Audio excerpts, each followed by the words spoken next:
Thank you for stopping in the Truckers Lounge. We are in the year 24. I am your trusted driver, Priest Ingram. I'm flying solo dolo tonight. My partner in crime, Gene, he's out on this one. I'm actually recording this pretty late. Uh, but anyway, like I said, man, I want to wish you guys a happy new year. Hopefully 2024 will be more uh profitable, I would say, on the business side. So anyway, let's get to it. Been rumors over the internet that there are drivers planning to boycott the state of Colorado because they moved Trump from the ballot. I'm sorry, President Donald J. Trump from the ballot. So let's talk about As of right now, all Colorado trucking and shipping shall cease until Trump is on the ballot. You illegally and tyrannically took him off.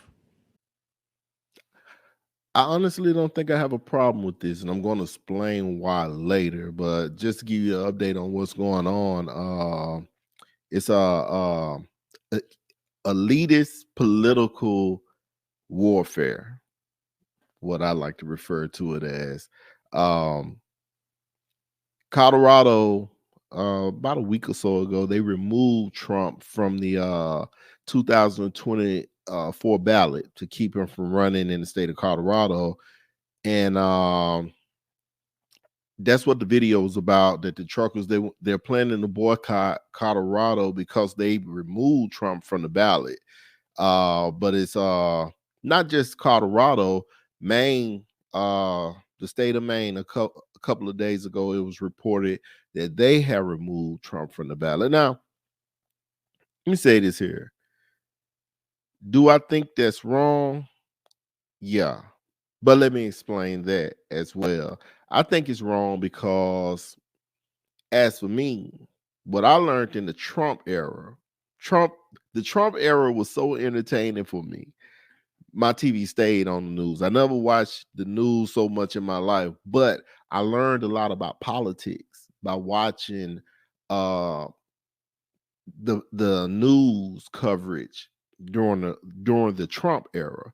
And it wasn't because I thought they was doing him wrong, or all the other stuff that most people, thought about. They pick sides. If you didn't like Trump, Republican or Democrat or whatever.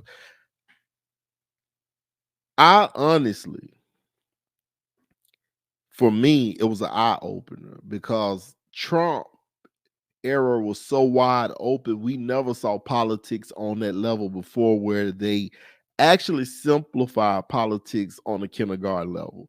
So what I got from it is that Trump wasn't the only one doing these things, because I honestly think that a lot of the stuff they was accusing him of, he was actually doing it. But I also understood during the Trump era how throughout centuries, since the day of media has always used information to be able to uh, um, guide you in a direction that they wanted you to go in. So I don't think Trump was doing anything that any of the other presidents were doing, any of the other senators, any of the other congressmen. So that's why I think it's wrong, because they're not doing this across the board. I don't think they're attacking Trump from what the media told us that they're attacking him of. I think they're attacking Trump because he talked too much. He was so loud and opinionated about things that he was so angry. But like I said, for me, it was an entertaining, educational era for me. But just to be transparent about the way I have voted throughout my history, my life, I always voted Democrat. Growing up, that's all I knew. But at the stage of my life of where I'm at now, I could honestly say that I probably would vote for Trump. He would be the first Republican that I would vote for, not because I'm a fan of his, or Republican or Democrat. I mean, hell, if you ask me, I don't think any of us citizens can really claim to be Democrat or Republican. I feel like you have to have a political seat to be able to claim one of those sides. I mean, if you look behind me, I'm a Kansas City Chiefs fan. I'm just a fan. I'm not a player. I don't make the play calls. I don't participate in the play calls that way. So that's how I kind of view us on the political level. But however, when I look at the business side of things, I will vote for him for that purpose, not because he's a self-proclaimed businessman. No, that's not it. The thing that I liked about Trump is that he actually, it was almost like decisions he made was immediate. It's like you almost felt it immediately. And I like that about him. Now, do I think he was a racist? No, I don't think he was a racist. I just think he was good at the game of Monopoly of playing us against each other.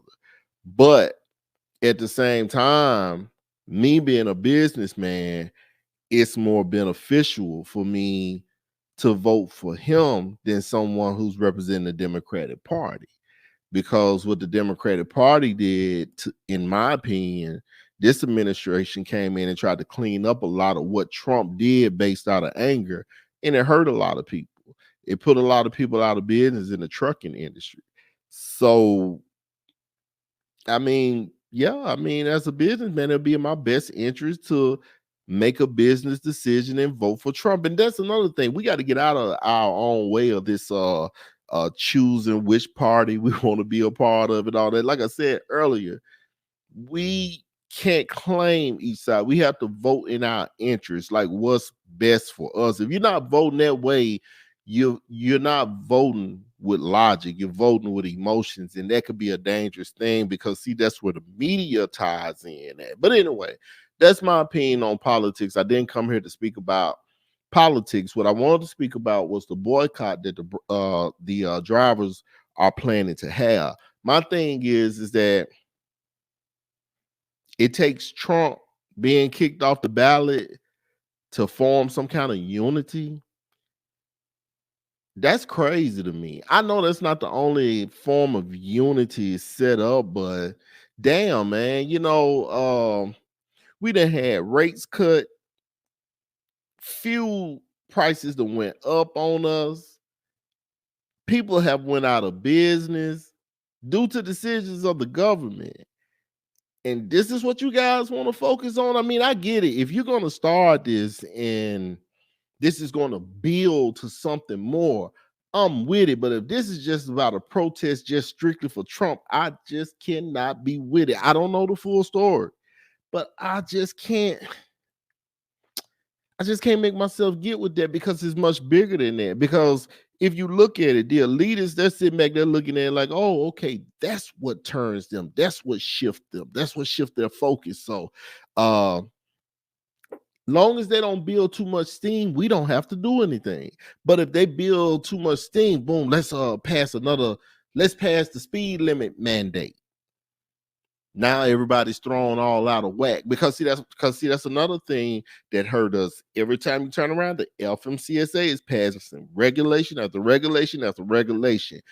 Our attention span, I feel, is too low in the trucking community. We don't focus on the main goal. We focus on micro situations that's really only a temporary fix. So I'm just wondering, like, what are we doing here? I just like I said, I can't say it's stupid. I don't want to be disrespectful like that and say that anybody moving or anybody cause is stupid, because I wouldn't want them saying that about Gene and our movement.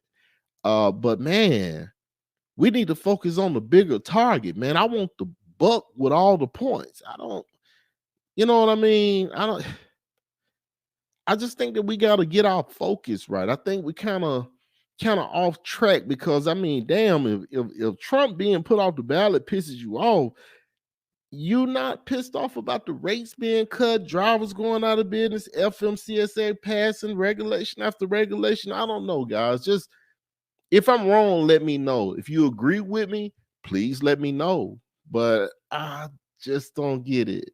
But I just wanted to come on and give my quick rant about that, man. Please comment whatever in the description below. If you agree with me, if you didn't agree with me, tell me why. If you agree with me, tell me why. I mean, heck, let's do an episode together. Come on the show and let's talk about it. But I don't think this should be the only thing that keeps us focused. But anyway, guys, happy New Year. Stay safe out there. And let's make 2024 great. We love you. From the Truckers Line.